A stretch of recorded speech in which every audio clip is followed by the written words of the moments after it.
Madame, Monsieur, bonsoir. Dialogue national.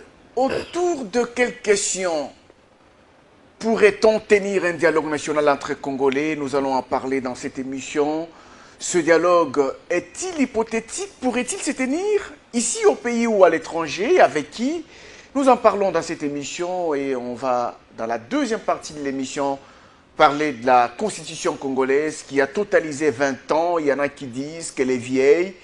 Une théorie qui sort de sa durée de vie qui s'élèverait à 17 ans. Est-ce vrai ou faux?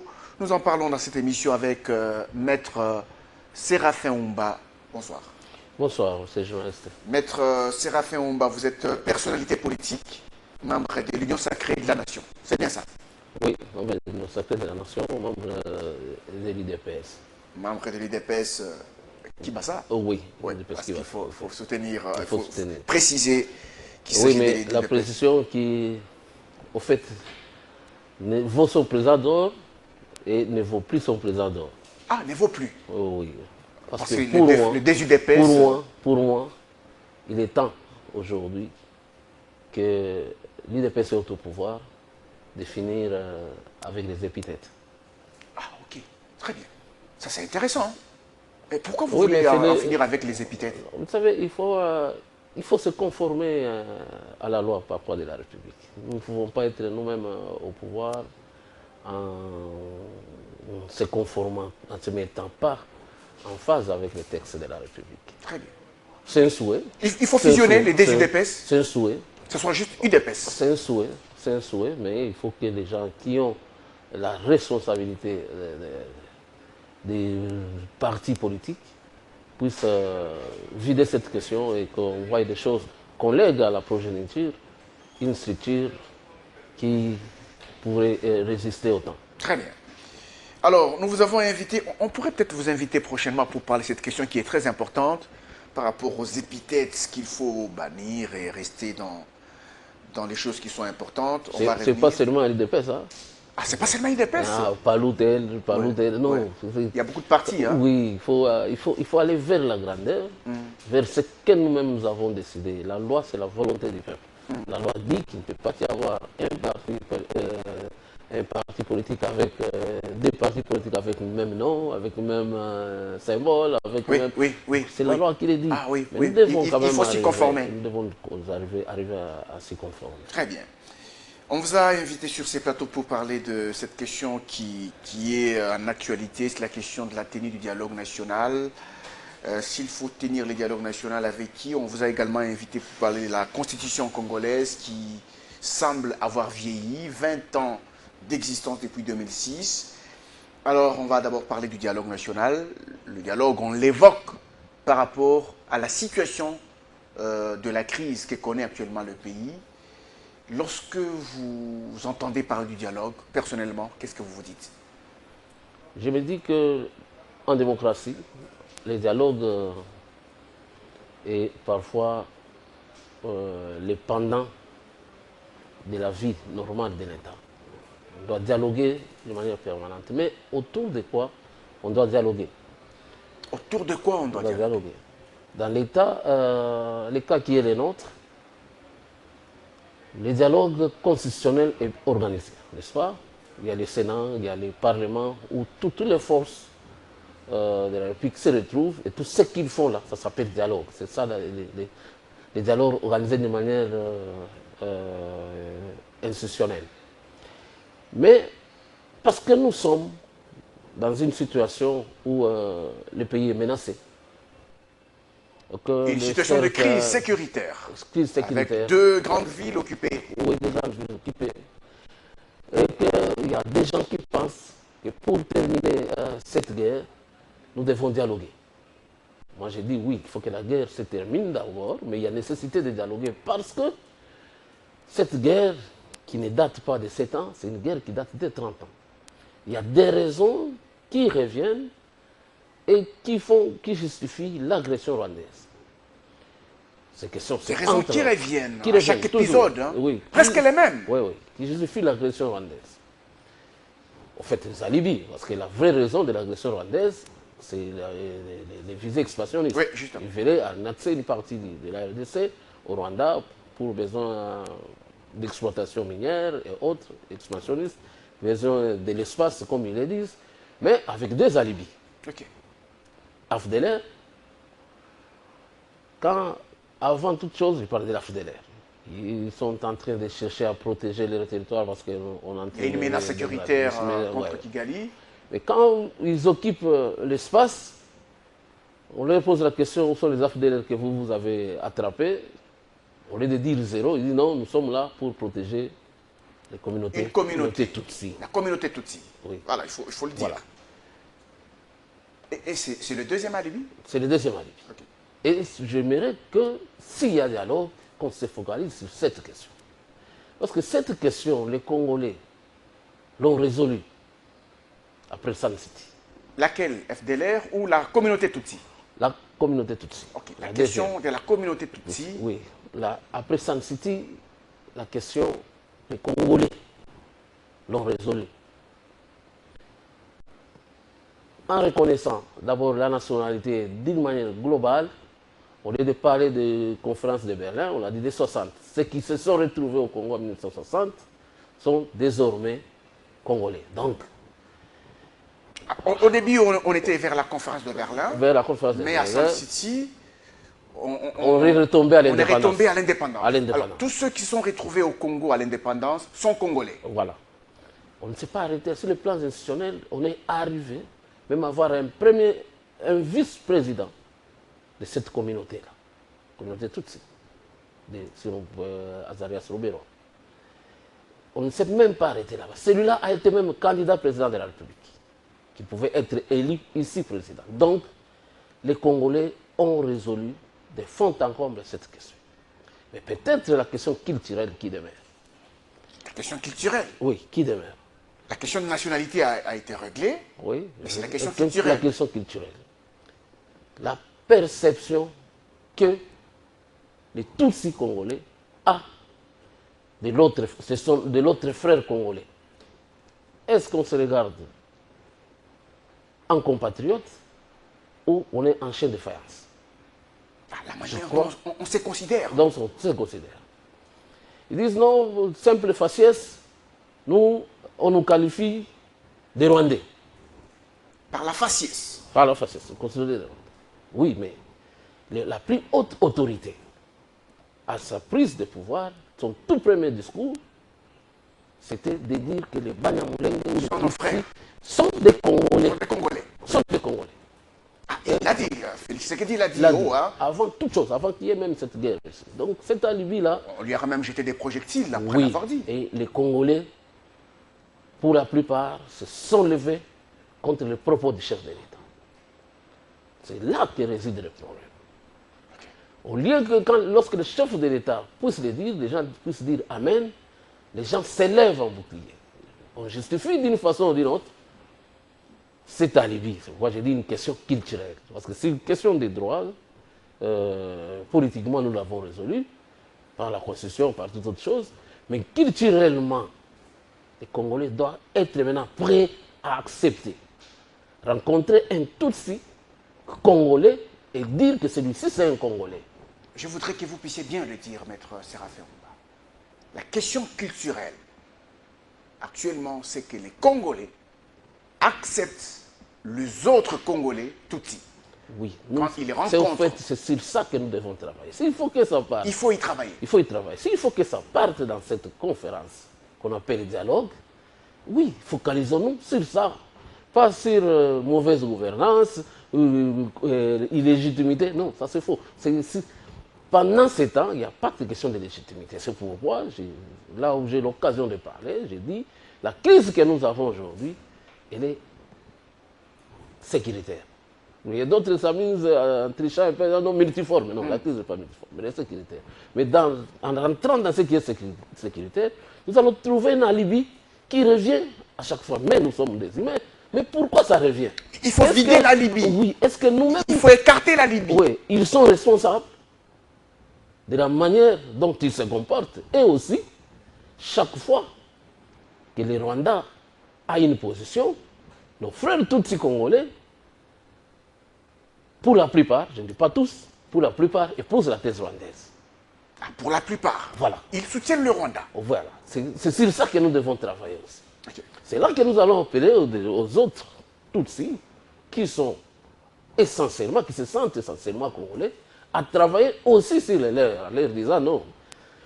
On peut être d'origine de, mais on est congolais. On Donc, peut être d'origine de. oui, On est congolais. On est D'origine rwandaise, mais Oh, congolais. Oui. On peut être d'origine française, mais Mais congolais. congolais. Je ne vais pas entrer dans l'équipe nationale. D'origine congolaise, mais belge. Belge, oui, voilà. Là, on défend la Belgique. On défend la Belgique. Voilà. Ça, c'est à mettre à leur cahier de charges. Ils doivent aussi y travailler. Nous aussi, nous devons travailler sur les nôtres. Qui, d'emblée, envoient un Tutsi, on les qualifie de Rwandais. Par la faciès. Par la faciès. Et parfois, on se trompe. On peut voir un mouchi. Parce qu'on ne connaît pas très bien faire la différence. Rwandais, non. Mais Nous est-ce que- devons, peut-être, il y a dans d'autres sociétés, lorsqu'il faut éduquer, c'est comme on irait plus loin avec les tribalismes et autres, la stigmatisation des propos du genre tribaliste et tout ça, ériger cela en infraction. Ah, commencer à ériger cela en J'en infraction. arrive à la question culturelle.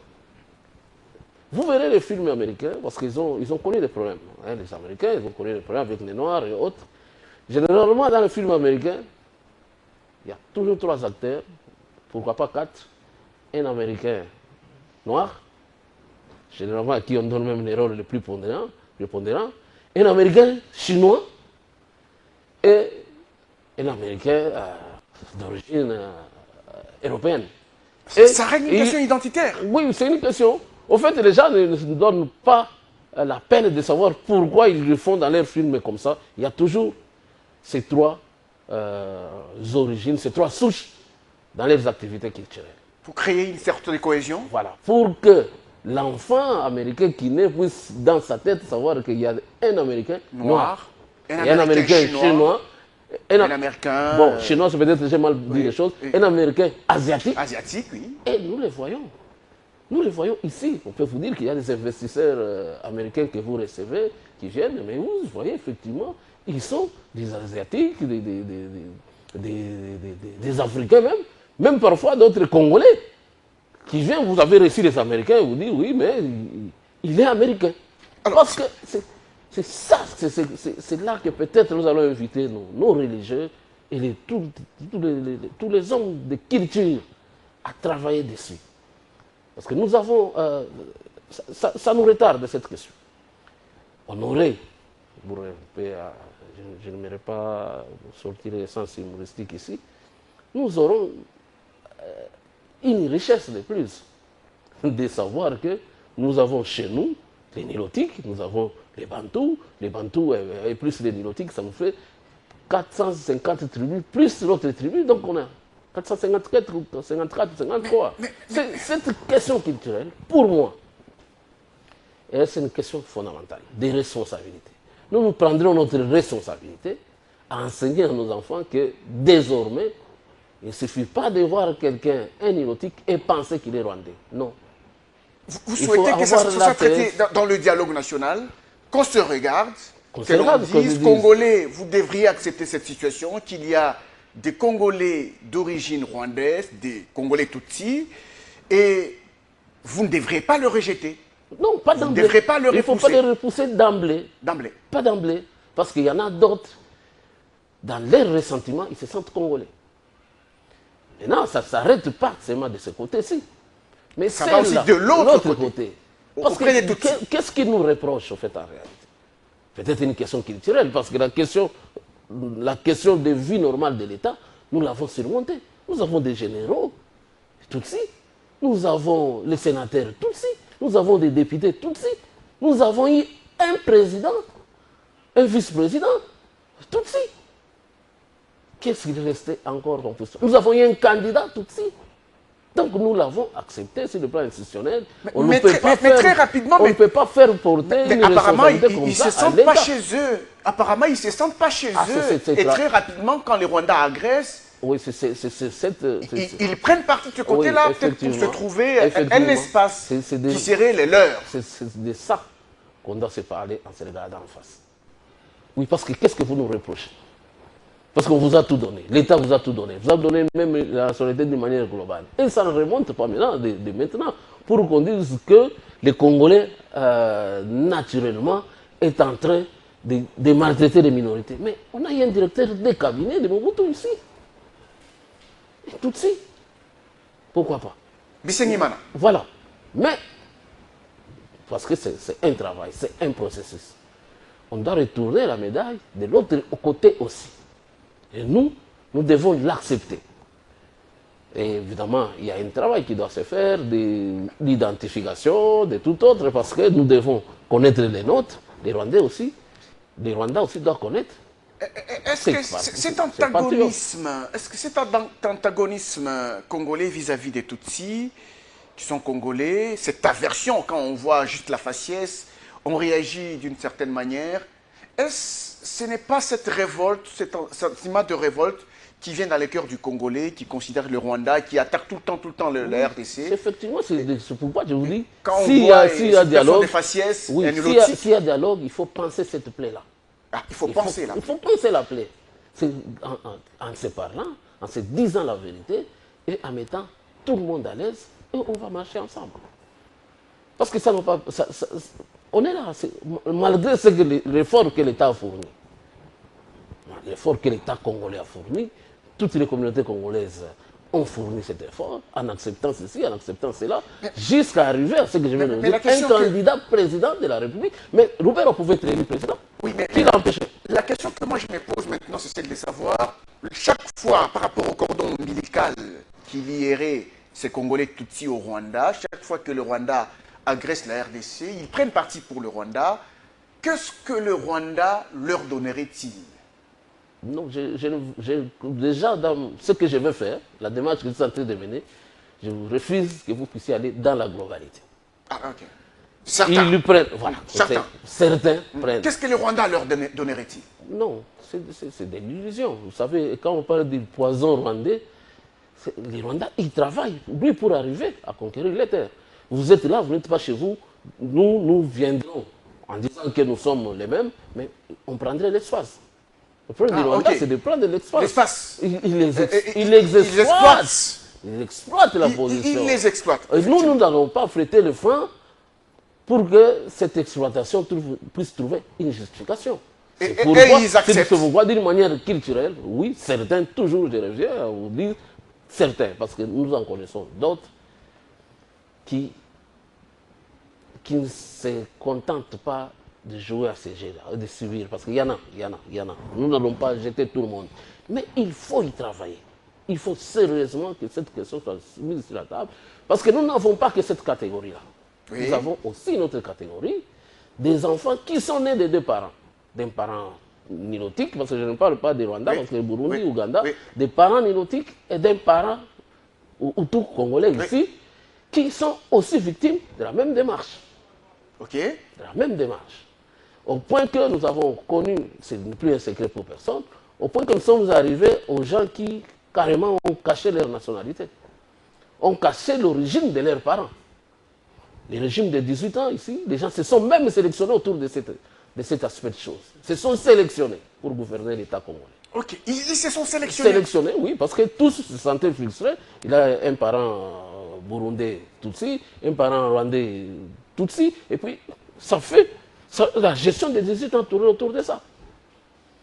Au point que certains ont carrément enterré ou oublié leurs parents. Un de leurs parents. Tu trouveras quelqu'un, il ne te parle que de son père. Il ne te parlera jamais de sa mère parce que sa mère est rwandaise. Vice versa, il y en a d'autres qui ne parlent que de leur maman. Ça, oui, mais nous ne leur jetons pas la pierre. Est-ce que notre regard est sincère par rapport au Congolais du Bandundu qui a un parent Tutsi? Il y a quand même un aspect... Est-ce que notre regard est sincère par rapport au Congolais de l'Équateur qui a un des parents Tutsi? Ce sont des questions... Quand les gens parlent de causes profondes, je crois que ce sont là les effectivement, causes. Les causes profondes. Ce sont là les causes profondes. Parce que Kabila a dirigé autour de ça. Nous n'allons pas citer les personnalités qui nous ont gouverné pendant 18 ans, qui avaient cette posture-là. Et vous le savez. Et pour Kagame, ça a été une aubaine. Mais quand la guerre éclate en En 2021, les Rwandais attaquent la RDC par Tchanzu et Runyoni. Ce n'était pas une question communautaire. Bon, c'était Une pas... protection d'une Non, non, certaine non, non, communauté marginalisée. Non, c'était pas... Non, c'est pourquoi je vous dis c'est la Libye. Si j'étais dans la Libye. Oui, c'est pas... Parce que quand ils commencent, ils viennent pour l'exploiter. Mais ils doivent avoir un argument solide pour arriver à Goma, arriver à Bukavu. Et arriver à Rubaya. Ils doivent avoir un argument, non? Ils viennent, ils disent, non, non, non, nous protégeons ceci. Première démarche, les revendications des M23. Oui, mais c'était quoi les revendications des M23? Si ce n'est pas les mêmes. Alors, n'est-ce pas? Bon, M23, en fait, on en met certains dans le gouvernement, d'autres dans d'autres institutions. Il y en a qui font un peu marche arrière, qui reviennent avec les mêmes revendications. Il faut ouvrir la porte pour qu'ils reviennent. Mais en réalité, leur souci, c'est d'occuper cet espace du Kivu, qui pour historiquement justifie que ça a été une partie qui a été la leur.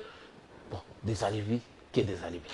Mais nous devons vider cet alibi en étant intelligents, monter sur cette assise et y travailler profondément. Les sociologues, les anthropologues peuvent nous aider à chercher par quelle voie on doit sortir de ces carcans, des répétitions. Des campagnes de sensibilisation de deux côtés. Pour arriver à fumer. Mais il y a quand même un aspect de cette question qui a coûté quand même les postes au porte-parole des FARDC. Lorsqu'il parle de l'infiltration, dans des mariages, l'infiltration, une question quand même trop sensible, oui, mais parfois ça dérange les Congolais de se rapprocher des autres, parce qu'ils ont peur d'être infiltrés, d'être suivis par des services de renseignement au service d'un autre pays. Oui, ça c'est tout à fait normal, mais ce que j'ai dit, mon discours, il est presque à l'antipode du discours du général, n'est-ce pas? Moi, je ne dis pas les mauvais côtés de Tutsi.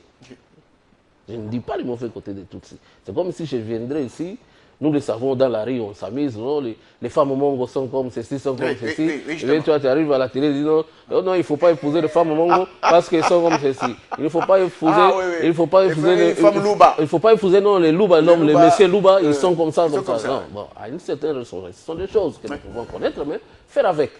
Faire avec, parce que bon.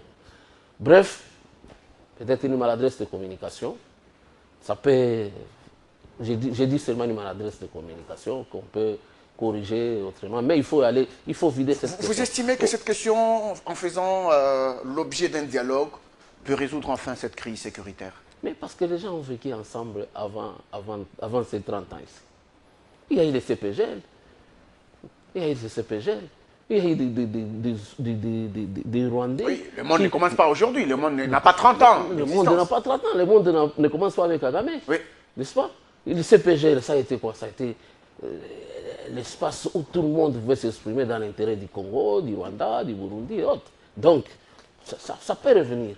Mais Kagame, avec ses idées expansionnistes, amène toute une communauté vers un trou. Oui. En fait, il crée son poison rwandais, il alimente, il habille, et les esprits faibles du Congo tombent dedans. Tombent dans les pièges. Tombent dans les pièges. De part et d'autre. De part et d'autre. Donc tomber dans les pièges. Du côté congolais comme du côté de la communauté. Oui, nous venons de dire ce qu'on vient de fichiger. On ne fait plus revenir sur ce qui est arrivé à notre brave général. En fait, quelqu'un peut tomber sur ça. Voilà comment on traite les Tutsis de l'autre côté. Ah oui, justement. Non. Il faut éviter, il faut aller au-delà de ça. De toutes les façons, lorsque un État est bien structuré et puissant, organisé, tous les citoyens, je parle cette fois-là des citoyens, sont protégés par cet État-là. Il y en aura certainement des Tutsis congolais, il y en aura aussi des Tutsis rwandais qui vivront chez nous et protégés par l'État congolais. Il y a aussi une autre question, je ne sais pas si vous l'avez analysée. Vous avez parlé de la nationalité qui a été accordée. On n'est plus remonté vers 1885 à la conférence de Berlin. On se rapprochait de l'indépendance 1960. C'est la question culturelle qui pose problème, mais la question d'espace. Parce que si la question de nationalité est réglée, la question d'acceptation des uns des autres est aussi réglée, ça resterait la question d'espace. On a vu comment la question des Minembwe a posé problème à un certain moment. On parlait d'une commune qu'il fallait installer, ainsi de suite. Sous le règne de Joseph Kabila, on a vu cette question qui a aussi été aussi très sensible. Tout à fait. Je pense que lorsqu'on a un État effectivement puissant, ces questions-là sont engouffrées dedans. Et vous allez aux États-Unis, on vous pose la question d'espace. L'armée est là, la police est là, qui protège tout le monde, la justice qui protège tout le monde. Même un étranger peut venir vivre chez nous pour besoin de l'espace. Oui. On sait que ce monsieur est belge, Oui. il vit chez nous. On sait que ce Libanais est libanais, il vit chez nous, mais l'État garde sa suprématie et gère tout le monde au même pied d'égalité. C'est pourquoi je parlais des citoyens. Si l'État reprend sa puissance, nous sommes en train d'y aller, l'État va reprendre sa puissance, il y aura, en fait, c'est comme si vous anticipez sur la réponse, il y aura sur ces sols aussi des Congolais Tutsis, Congolais, il y aura aussi des Tutsis Rwandais qui seront... Exact. Oui. Il y aura, bien entendu, des Tutsis congolais sur ce territoire. Oui. Et aussi des Tutsis rwandais sur le même territoire. C'est le même territoire. C'est à nous de qui faire... auront choisi la RDC comme seconde patrie. C'est à nous de faire la part des choses dans l'identification. Ah, l'identification. Surtout que nous sommes entrés dans un monde numérique où chaque citoyen peut être identifié par un numéro. Mais si tu as le numéro, son numéro est un numéro rwandais, tu n'en auras pas un deuxième au Congo. Si tu as ton numéro ID, c'est le numéro congolais, tu n'en auras pas un deuxième en Belgique ou en France. Ah. Donc, l'État qui s'organise... J'ai affaire à quelqu'un qui connaît bien le numérique. Hein? Oui, c'est l'État qui s'organise à faire l'identification numérique de ses citoyens. Et je vous dis que dans l'identification numérique, il n'y a pas de Mamba Ambroise. Oui. Mamba Ambroise, ce n'est pas Ambroise Mamba. Oui. Ah, ok, donc il y aura, je reviens pour répondre à la question, effectivement, sur ce sol, parce que tout le monde doit vivre là où il se sent à l'aise.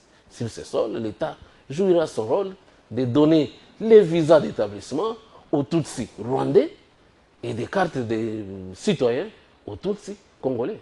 Très bien. Et alors, puisque les gens parlent du dialogue, terme politique, il faut réunir tel acteur politique, tel autre acteur politique, comme ça on aura la paix. Ça ne vous intéresse pas ça? Non, se réunir et la paix, non, ça ne matche pas. Parce que sinon, ce serait facile. On entre dans une salle, on en sort, on a Goma, on a Bukavu. Non, c'est pas ça. Okay. On peut dialoguer pour voir la marche de notre société. La marche de la société. Et pour moi, parce que c'est lié aussi à la sécurité. Et je suis allé très loin en vous disant, s'il faut qu'on dialogue, pour vous dire que je ne suis pas très focus pour les dialogues tels que les peinent les politiciens aujourd'hui, dialogue après dialogue, partage des gâteaux, et on avance. Non, je ne suis pas très focus sur ça. Mais si c'est pour la question fondamentale, celle de résoudre la question récurrente qui justifie les différentes agressions, nous sommes partants. Peut-être il y aura d'autres questions, mais cette question va être la question la plus capitale. La plus importante. Et pendant qu'on parle de ce dialogue, justement, ça nous projette vers l'autre sujet lié à la Constitution. Parce que dernièrement, lorsque la Constitution congolaise a totalisé 20 ans, il y a un autre débat qui a été soulevé par rapport à sa révision ou à son changement carrément. Comment est-ce que vous abordez cette question liée à la Constitution? Bon, je ne pense pas que ce soit les 20 ans là qui posent problème. Non. 17 ans, non. C'est le socle même. Cette Constitution, dans cette Constitution, nous sommes donnés des principes comment on devrait marcher. C'est une Constitution qui vient comme après la belligérance, la mort d'un chef de l'État, on est à Sun City, on s'organise, on fait la transition, on dit bon, parce que des questions qui nous revenaient souvent. Ici, qui faisait des guerres, excusez-moi, c'était question de légitimité. Kabila n'est pas, Mobutu n'est pas légitime, excusez. Kabila, le père qui avait, n'était pas légitime. Kabila, le fils qui prend le pouvoir de cette manière-là, en toute illégalité, n'était pas légitime. Donc, il fallait qu'on crée quelque chose pour que cette fois-ci, voilà, pour que cette fois-ci, les règles de jeu soient connues. On ne prend plus le pouvoir par les armes. Et celui qui prend le pouvoir l'exerce 5 ans, et il part, il devient sénateur à vie. C'est des règles. Maintenant, lorsque je regarde les socles posés, est-ce que nous sommes dedans? Donc rien n'est respecté. 5 ans, il a modifié la Constitution, il a glissé un peu, il a fallu qu'on le bouscule, qu'il y ait des morts. Donc la Constitution, là, c'est là qu'il a commencé à vieillir. Nous avons des communs accords. Ce contrat dit qu'on ne prend plus les pouvoirs par les armes. Mais celui qui a 5 ans à exercer, dès qu'il commence, ce sont les armes qui crépitent. Il y a des gens qui veulent à tout prix les chasser, ils disent qu'il est illégitime, oui, alors que quelqu'un venait d'être élu. Oui. Donc cette constitution a souffert d'une façon ou d'une autre. Je ne sais même pas ce qu'il faut encore protéger dans cette constitution, parce qu'elle souffre. Aujourd'hui, on peut aller vers les changements, parce qu'il y aura plusieurs raisons. Les camps des gens, nous avons eu 5 ans de pouvoir que nous n'avons pas exercé, donnez-nous encore plus. Ah bon? Parce que nous sommes convenus qu'il n'y aura plus de crépitement de barres pour prendre le pouvoir. Moi, je suis élu.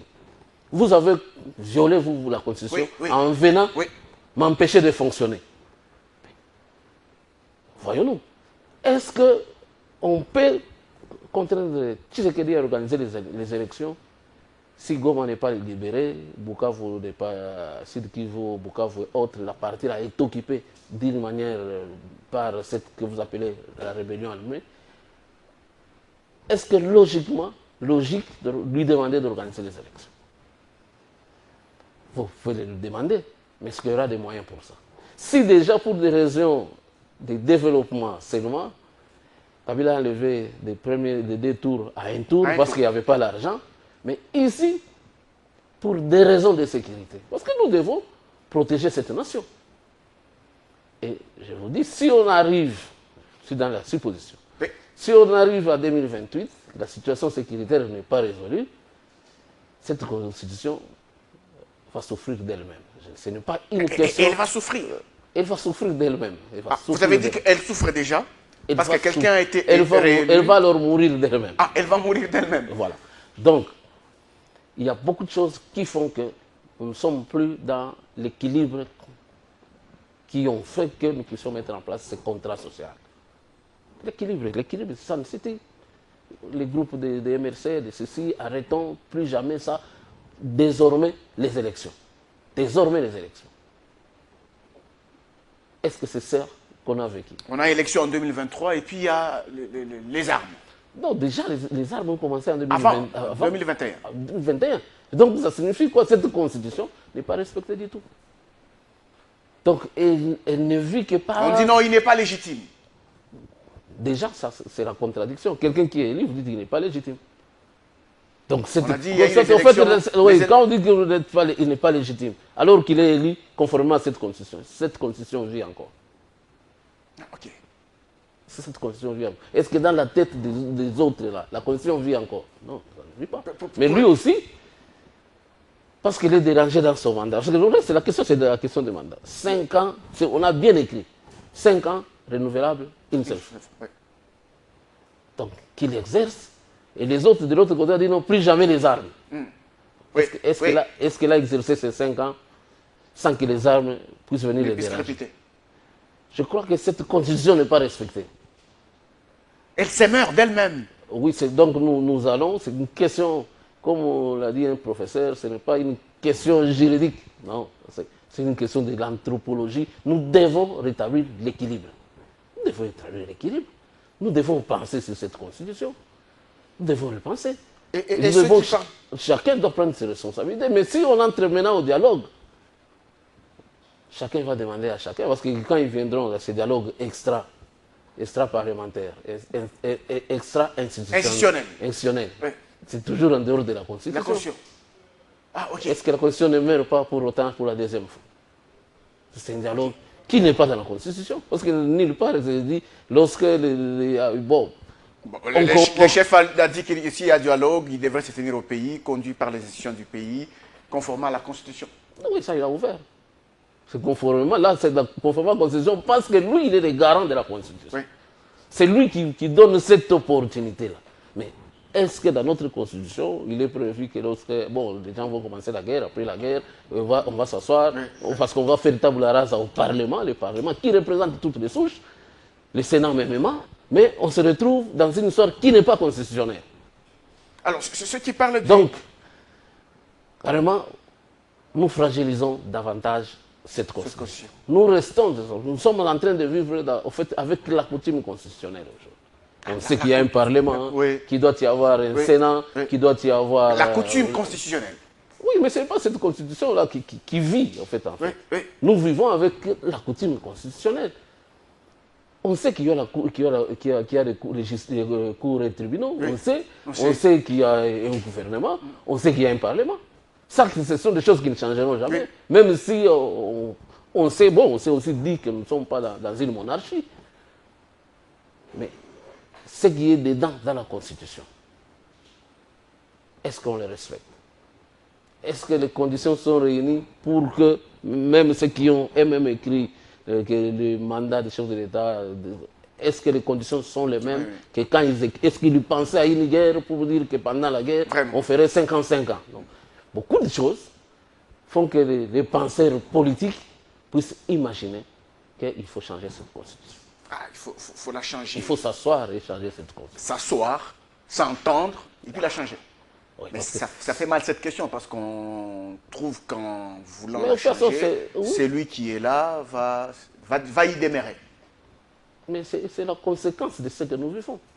Parce que si on était dans la normalité des choses, Kabila termine son mandat en 2016, c'est qu'il prend son mandat sans qu'il y ait crépitement de balles de l'autre côté, il en fait 2. Je ne pense pas quel alibi il allait avoir pour dire que je dois continuer à achever ce que je n'ai pas commencé. Il allait avoir quelle critique contre cette constitution. Parce qu'aujourd'hui, il y a des raisons qui donnent que les gens puissent critiquer la constitution. Plusieurs raisons. Notamment, nous ne discutons pas de la modification, les règles sont bien établies, mais les changements, ça part de la charpente qui est bougée. Oui, la charpente qui est bougée. La charpente qui est bougée, parce que plus personne ne peut prendre le pouvoir par les armes. Plus personne. De l'autre côté, on dit non, lorsqu'on prend le pouvoir, on fait 5 ans, on exerce 5 ans, on termine. Mais lui n'a pas exercé ces 5 ans parce que vous avez pris les armes. Il y a matière à discussion. Oui, mais est-ce que ce changement garantirait-il l'application de la nouvelle Constitution? Il faut un État, je pense qu'il faut un État fort, qui ait des institutions fortes, qui ait des individus forts. Donc nous pouvons bâtir d'abord un État fort à la fin de cette guerre. Parce qu'à la fin de la guerre ici, dites-vous bien que l'État congolais va être respecté. D'ailleurs, s'il n'est pas déjà sur le plan international, avant qu'on entame ce deuxième mandat, on n'était presque pas fréquentable. Aujourd'hui, la RDC est fréquentable et a une autre dimension sur le plan international. On en parle en bien. Et son chef de l'État est bien coté. Donc, il y a des éléments qui font que... Avec une contrepartie, on accuse le pouvoir avec une contrepartie. En fait, c'est ce qu'on appelle aujourd'hui percée diplomatique. Vient d'une motivation, la contrepartie du pouvoir. Mais c'est le lobbying. C'est le lobbying. Mais on n'empêchait à personne de faire le lobbying. Et particulièrement quand on parle des accords avec les États-Unis, on dit non, on a bradé les minéraux. Non, ce n'est pas seulement la question de brader les minéraux, parce que les minéraux là sont toujours à la base de beaucoup de choses. Vous savez, cette guerre, quand elle commence contre Mobutu, la guerre des musées, mais ce sont les Américains qui décident de chasser Mobutu, du pouvoir. Ouais. Ils décident de chasser Mobutu. Et les Européens ne font que l'hypocrisie pendant tout ce temps. Même ces histoires de massacres. Aujourd'hui, nous faisons de notre génocauste. Notre génocauste. Mais s'ils refusent d'écouter, ils ne vont pas écouter. S'ils refusent d'écouter, ils ne vont pas écouter. Mais les rapports des Nations Unies ont démontré de tout ce temps que les Rwandais étaient ici, les Rwandais tuaient déjà, mais ils ont fermé les yeux. Il a fallu qu'on ouvre cette porte de Washington pour que tout ce qui était écrit dans les rapports des Nations Unies puisse être lisible et audible. Donc, la clé, le chef de l'État a trouvé la clé. La clé de nos malheurs, c'est Washington. Maintenant, pourquoi nous devrions-nous aller à Washington derrière les Rwandais? Pourquoi nos minéraux vont atterrir à Washington sur les sangs des Congolais par les Rwandais? Mais si ça faut que ça atterrisse chez vous, parlons-en. On est dans les parlons-en. Et aujourd'hui, on est en train d'en parler. Mais là, si l'État monte en puissance dans l'entretemps, Lorsque vous êtes en partenariat avec un autre État, bon, soyez peut-être idiot pour ne pas tirer l'avantage de vous-même. Il y a des États qui ont de bons rapports avec les États-Unis, mais dans notre État, ils ont profité pour construire, faire des routes et faire ceci, Oui. cela. C'est à nous de nous mettre à la hauteur des gains, quel que soit, petit ou À quoi. la question de Mais la il bonne faut gouvernance. bénéficier D'où la bonne gouvernance. de la bonne gouvernance. Et là, avec les Américains, si vous arrivez à vous entendre à faire les deals, sachez que votre justice doit être une justice vraiment fiable et équitable. La constitution congolaise, et là justement, si dialogue il y a, qui va venir autour de la table? Quels sont les politiciens qui vont venir? Cette question-là, pour parler peut-être de cette question-là de la question culturelle avec l'acceptation des Tutsis congolais, les problèmes de la constitution, tout le monde n'a pas le même entendement. Les M23, bien sûr, parce qu'ils portent les revendications des Tutsis, c'est comme ils le disent. Et on va leur poser la question, qu'est-ce que l'État congolais ne nous a pas encore donné? Qu'est-ce que vous revendiquez et pourquoi vous prêtez les francs rwandais? Nous allons nous répondre, nous allons parler. La question des opposants, des non-armés et autres, c'est une question qui se résout par les élections. Mais s'ils veulent entrer aux institutions, ça ne sera pas. Cette constitution actuelle ne permet pas, n'ouvre pas la porte aux gens qui n'ont pas été élus de participer à la gestion. Voilà comment la constitution, la charpente de la constitution va encore souffrir. Ah, ok. Donc, chercher. Parce que les gens pensent à une ouverture politique pour la formation d'un gouvernement de large, union nationale. Mais ça va s'asseoir sur quelle constitution qui ne prévoit pas cela. Donc, ça sera une constitution, vous allez l'appeler de transition, parce qu'il ne faut pas concevoir la face. Comment dire, secret de polichinelle. Donc, si vous vous asseyez pour sortir nous, vous allez vers une transition. Ouais. Cette transition vous permet pas de rentrer à cette condition à écrire une autre. C'est même ça notre coutume constitutionnelle. Apparemment, il y a une évidence, c'est qu'en 2028, déjà avec la situation de l'Est, pas possible d'avoir les élections en 2028. Bon, je ne suis pas prophète, mais je souhaite que la guerre se termine aujourd'hui pour penser à cette question-là. Mais si la guerre ne se termine pas aujourd'hui, donc j'ai dit le 27, oui, la guerre par magie, il n'y a plus la guerre, on peut aller à Goma comme on veut, à Bukavu, et tout ça, nos militaires prennent l'impérium. Oui, là on peut dire, bon, on peut voir comment on peut organiser les élections. Mais si vous y allez jusqu'en 2027, avec les tiraillements, discussions M23, Doha qui ne se terminent pas, vous organisez les élections en allant à Doha, en allant à Luanda. Mais on va brandir l'argument au pouvoir en place, l'argument selon lequel c'est le pouvoir qui a juré allégeance, prêté serment pour protéger l'intégrité territoriale. Et il y a aussi cette exigence constitutionnelle d'organiser ces élections en respectant les échéances. Et tout ça aussi, ce sont des arguments. Oui, mais ce sont des arguments qui font bouger la charpente. Parce que de l'autre côté, on va vous dire aussi, vous ne nous avez pas permis d'organiser les élections parce que nous sommes concentrés à protéger les territoires. Qui a raison et qui a tort. Qui a raison et qui a tort, et puis ça prend le temps, ça va dans la transition, et puis dans la transition, ça va dans les cultures de notre constitution. Waouh! Oui, c'est cohérent comme analyse. C'est pourquoi j'ai dit, si la guerre se termine aujourd'hui, il y a possibilité encore de voir organiser les élections en 2028. Mais si on arrive, on est déjà là-dedans, vers 2027, en train de se tirer dessus, vous organisez les élections comment? Avec quels moyens? Si déjà, pour question de développement, on a eu de passer d'un tour à un tour. Mais maintenant, pour question de sécurité, vous pensez vraiment que vous serez là à demander à celui-là que vous contestez déjà de vous organiser les élections? Parce que la contestation restera la même. Parce que vous le contestez aujourd'hui. En 2028, qu'est-ce qui va changer?